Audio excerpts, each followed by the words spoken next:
Mark chapter 15.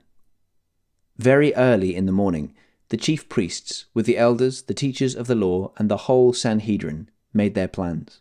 So they bound Jesus, led him away, and handed him over to Pilate. "Are you the king of the Jews?" asked Pilate. "You have said so," Jesus replied. The chief priests accused him of many things, so again Pilate asked him, "Aren't you going to answer? See how many things they are accusing you of." But Jesus still made no reply, and Pilate was amazed. Now it was the custom at the festival to release a prisoner whom the people requested. A man called Barabbas was in prison with the rebels who had committed murder in the uprising. The crowd came up and asked Pilate to do for them what he usually did. "Do you want me to release to you the king of the Jews?" asked Pilate, knowing it was out of self-interest that the chief priests had handed Jesus over to him.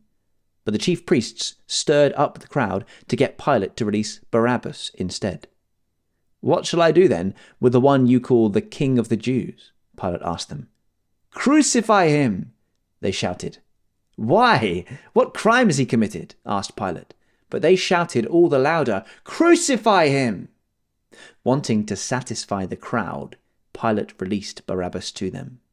He had Jesus flogged and handed him over to be crucified. The soldiers led Jesus away into the palace, that is the praetorium, and called together the whole company of soldiers. They put a purple robe on him, then twisted together a crown of thorns and set it on him, and they began to call out to him, "Hail, King of the Jews!" Again and again they struck him on the head with a staff and spat on him. Falling to their knees, they paid homage to him. And when they had mocked him, they took off the purple robe and put his own clothes on him. Then they led him out to crucify him. A certain man from Cyrene, Simon, the father of Alexander and Rufus, was passing by on his way in from the country, and they forced him to carry the cross. They brought Jesus to the place called Golgotha, which means the place of the skull. Then they offered him wine mixed with myrrh, but he did not take it, and they crucified him. Dividing up his clothes, they cast lots to see what each would get. It was 9 a.m. when they crucified him. The written notice of the charge against him read, "The King of the Jews." They crucified 2 rebels with him, one on his right and one on his left. Those who passed by hurled insults at him, shaking their heads and saying, "So, you who were going to destroy the temple and build it in 3 days, come down from the cross and save yourself."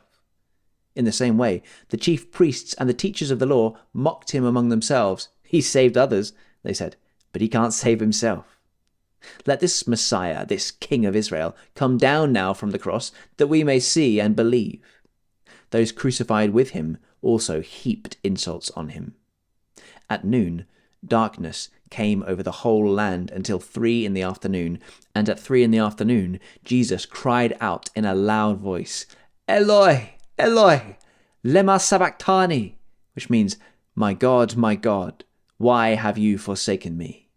When some of those standing near heard this, they said, "Listen, he's calling Elijah."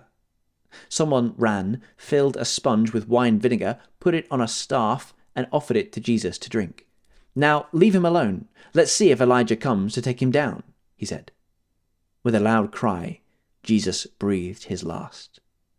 The curtain of the temple was torn in 2 from top to bottom. And when the centurion, who stood there in front of Jesus, saw how he died, he said, "Surely this man was the Son of God." Some women were watching from a distance. Among them were Mary Magdalene, Mary the mother of James the younger, and of Joseph, and Salome. In Galilee, these women had followed him and cared for his needs. Many other women who had come up with him to Jerusalem were also there. It was preparation day, that is, the day before the Sabbath. So, as evening approached, Joseph of Arimathea, a prominent member of the council, who was himself waiting for the kingdom of God, went boldly to Pilate and asked for Jesus' body. Pilate was surprised to hear that he was already dead. Summoning the centurion, he asked him if Jesus had already died. When he learned from the centurion that it was so, he gave the body to Joseph. So Joseph bought some linen cloth, took down the body, wrapped it in linen, and placed it in a tomb cut out of rock. Then he rolled a stone against the entrance of the tomb. Mary Magdalene and Mary, the mother of Joseph, saw where he was laid.